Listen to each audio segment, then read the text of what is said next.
Hi there, this is Josh from Literary Gladiators, and today I'm here with a book haul. A few weeks ago, I paid a visit to Stone Harbor Bookshop because I had wanted to visit Stone Harbor, New Jersey for quite a decent amount of time, but I was never able to find anybody to go with, so this year I decided I'm just going to go alone. I'll know where I want to go, when I want to go there, and I can choose exactly where I want to eat. So I went to some bookstores in the area, had something to eat at Five Guys. I had a burger and fries and a soda tisk tisk, and then I went to the ice cream station for a nice cup of cinnamon bun ice cream. But Stone Harbor Bookshop is a modestly sized bookstore, but it also has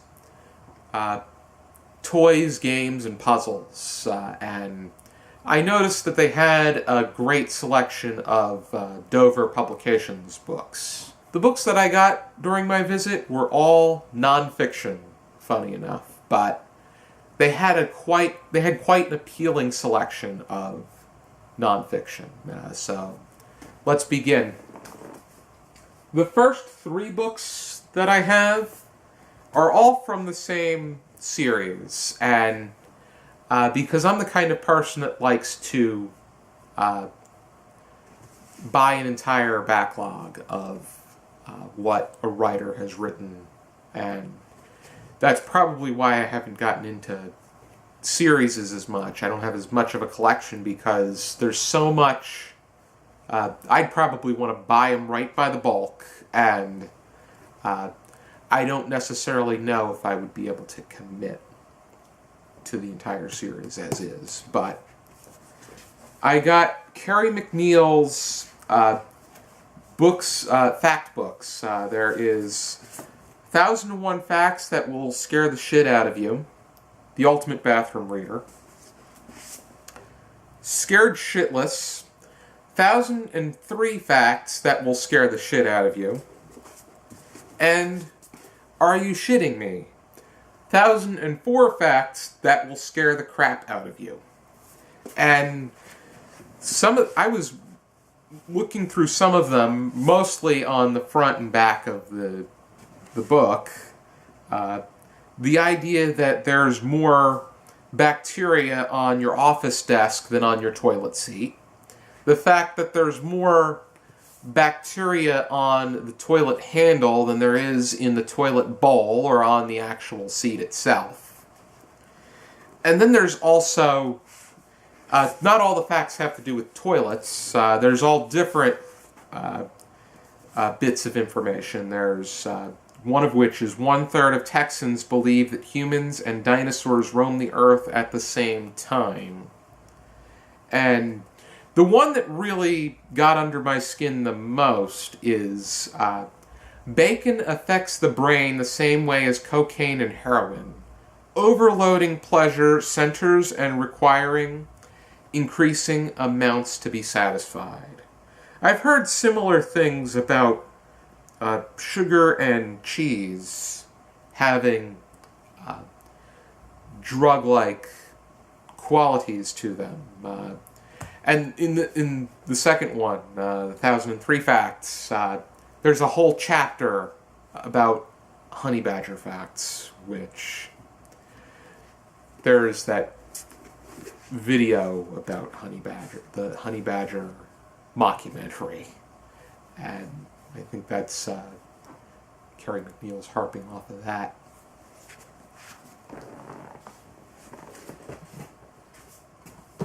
Next book that I got is The Operator, Firing the Shots That Killed Osama bin Laden and My Years as a SEAL Team Warrior by Robert O'Neill.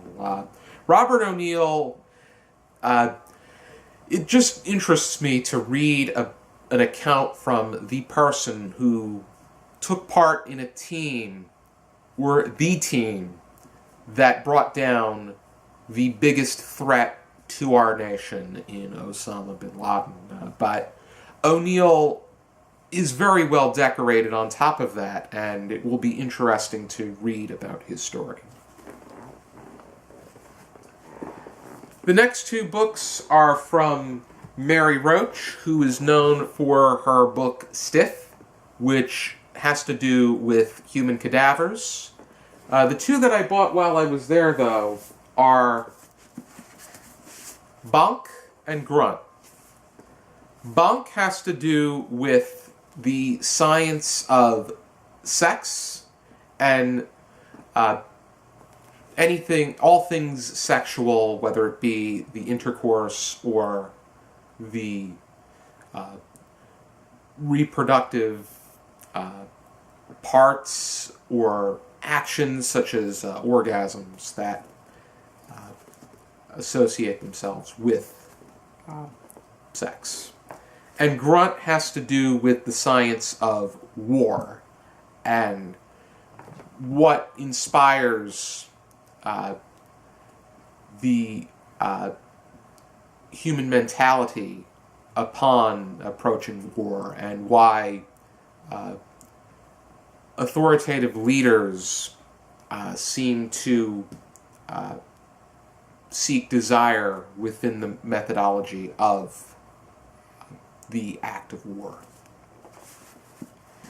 I got Stiff as a birthday gift for my sister, but I have yet to purchase a copy of it for myself.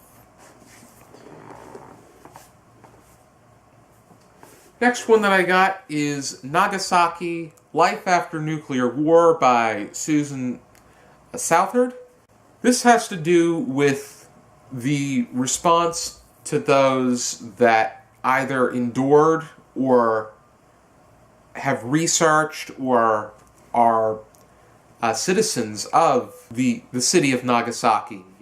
I'm really interested to look into this and get a sense of the perspective of the city of Nagasaki. I still have to read Hiroshima by John Hersey as well.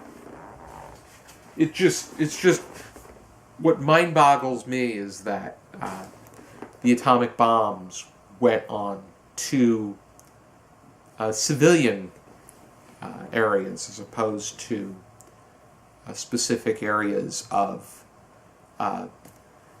immediate threat. But it did send a very quick response, and the Japanese surrendered less than a month after the atomic bombs were dropped. And the last book in this stack that I bought while I was at Stone Harbor Bookshop is A Brief History of Time by Stephen Hawking. Jesse had made mention to wanting to get into Stephen Hawking's books after his passing in March, but Stephen Hawking is just an incredible individual. It's so incredible that Stephen Hawking was able to survive with ALS for 55 years, and on top of that, make a great impact on physics and astronomy and the way that we see the universe. He was just filled with extraordinary information that he was able to share with the world, and I think that Earth and its understanding of the universe around it, we owe a lot to Stephen Hawking and his knowledge. So these are the books that I got while I was at Stone Harbor Bookshop.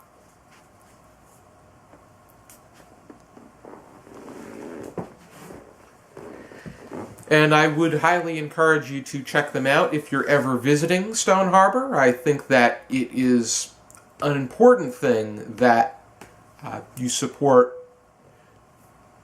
any local bookstore that is in your area, and especially when you go to shore towns. Thank you for tuning into this video. I hope you check out some more videos from our channel, and for now, keep reading.